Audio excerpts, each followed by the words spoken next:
Zoom wasn't meant for fitness classes. It was meant for board meetings. One in. First Come on, put yourself on mute. 7 people. 3, 4, 5, 6, 7. With mute. I'm gonna mute.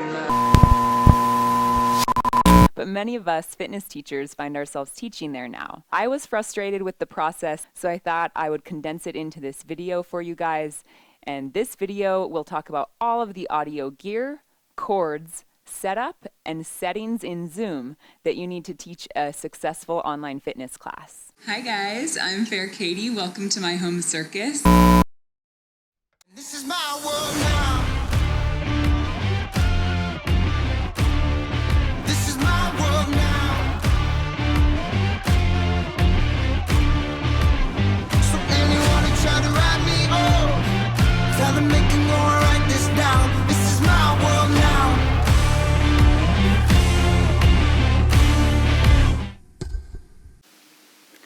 This is the gear and cords that I use. All will have links below in the description. 1. Samsung Airline Micro Wireless Ear Set System. 2. Pluggable USB 3.0 Universal Laptop Docking Station for Windows. Includes HDMI, DVI, Gigabit Ethernet, audio, and 6 USB ports. 3. Behringer Xenex 802 8-input 2-bus mixer. Note that this one is used and given to me by my mom. 4. Scarlett 2i2 Solo USB audio interface, 3rd generation. 5. Portable speaker with an audio jack. 6. Phone or iPod to play your music. Next are the cords that I needed to connect my mixer with my devices. 1. Stereo interconnect 3.5mm TRS to 1/4-inch TRS. 2. Super thick patch cable that has 1/4-inch TRS connectors on both ends. For my purposes, I only needed a 1-to-1 connection since I just wanted the music in or out. But if you'd like to record separate audio channels for left and right to get stereo sound, get a cable that has one end with a 1/4-inch TRS connector and then splits into left and right and has 2 more 1/4-inch connectors at the other end. 3. Super thick microphone cable that has XLR connectors. Note that this depends on your microphone, and most microphones come with a cable. 4. Look at your mixer and see if you might need some adapters to use cords that you already have and just turn them into a different size.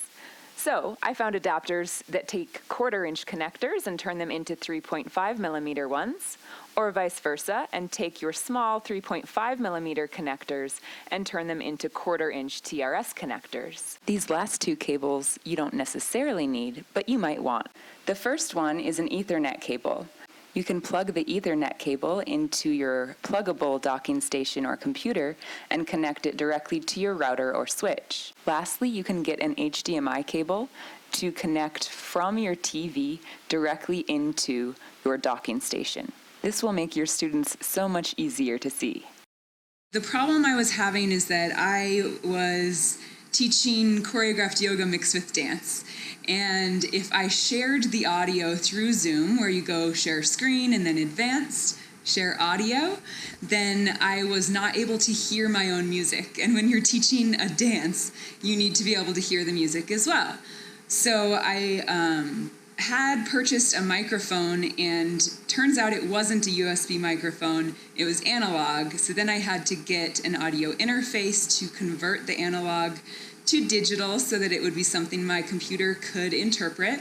And then I also had to get a mixer board, which is what allowed me to have audio going through my computer to my students, but also audio coming out into a little speaker so that I could hear it and teach the dance to my students. Next, I'll walk you through each of these items and how to connect them all together. Step 1. Plug the microphone receiver into the base, pull the antenna up, and then find the power cord and connect both the base, the headset, into power. That way they can fully charge while you continue to set the other stuff up.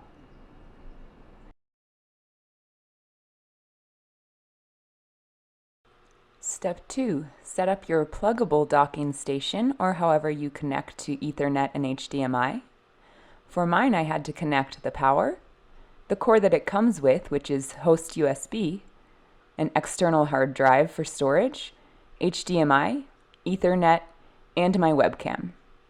For my webcam, I like to put it just slightly above my television so I get a wider view, and also so that when I look at my television, it looks somewhat like I'm looking at my students.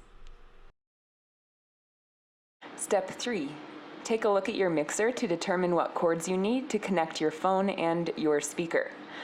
So the reason that you need a mixer is because you need to connect your speaker out. If you don't have to hear your own music, you can probably just get away with getting an audio interface and skipping the mixer altogether. But for the mixer, you have to plug it into power, obviously. So this is the power cord that came with it. And then there is a line 1 for line in mic, another 2 line in mic. You can also put other lines in, 3 and 4, 5 and 8. Then you have a main out and room out, also a port for headphones. These are input and output for CD and tape, but those are the cords that I have, so I was able to hook my phone up using those. To connect my iPhone 4 into the mixer, I find this one is better than using my iPhone 10 because the iPhone 10 doesn't have a headphone port.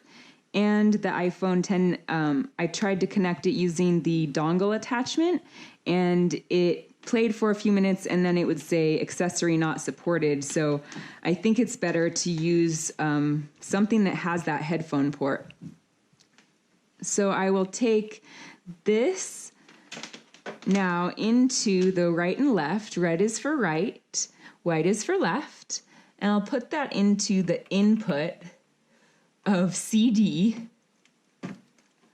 And if you didn't have these ports or this cord, you could also use, or it was kind of like this, where it would go from a headphone jack and then it would split into 2 of these, and then you could be able to put it into this line 3 and 4, just like you are going into the CD and tape here.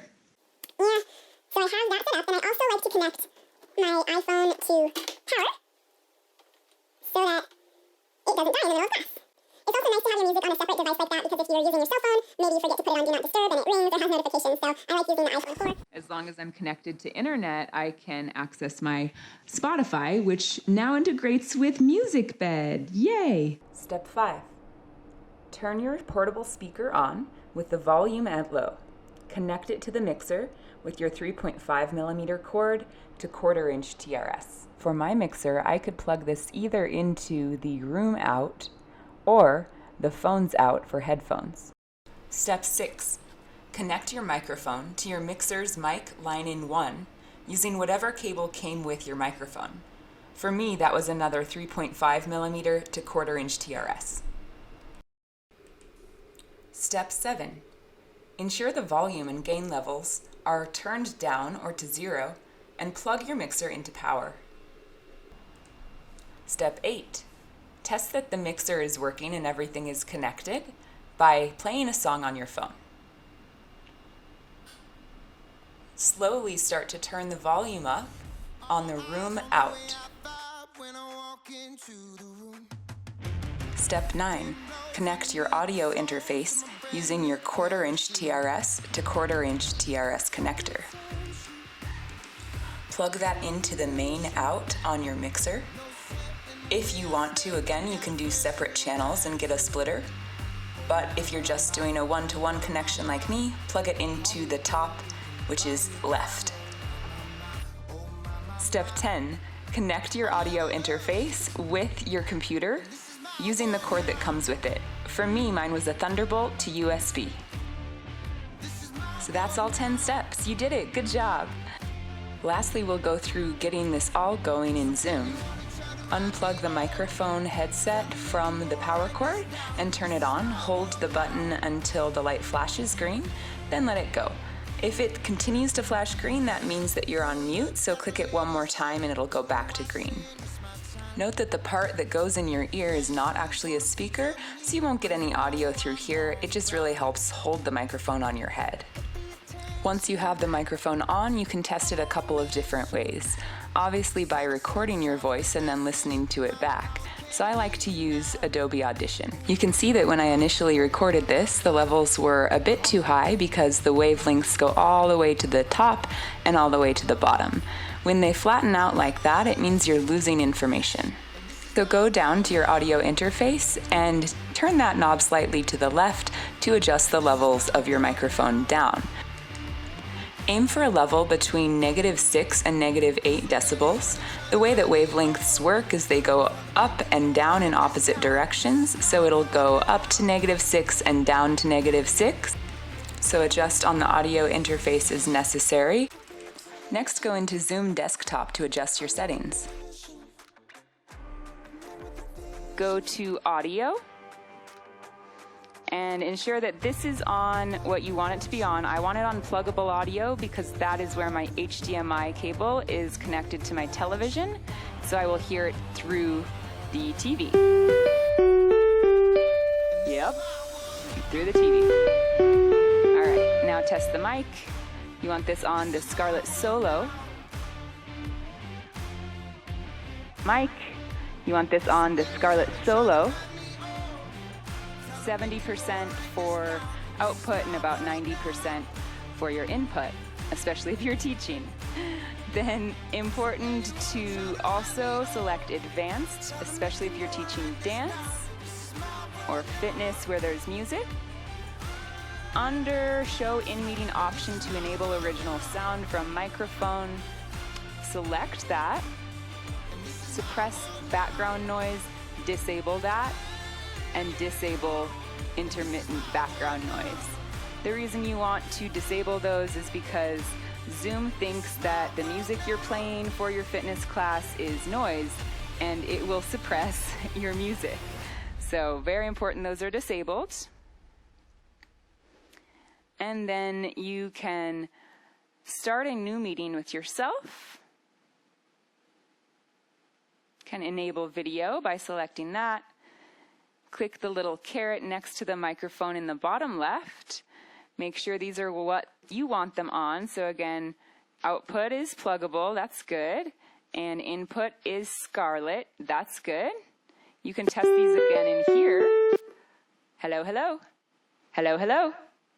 And those are good. Hit finish on that. And then you can try to play some music. To hear what your students will be hearing, go ahead and hit record if you haven't already, and then we'll play with adjusting the mixer levels. Adjust the microphone levels on your mixer under line 1, and then adjust the room out knob to change the volume of your speaker.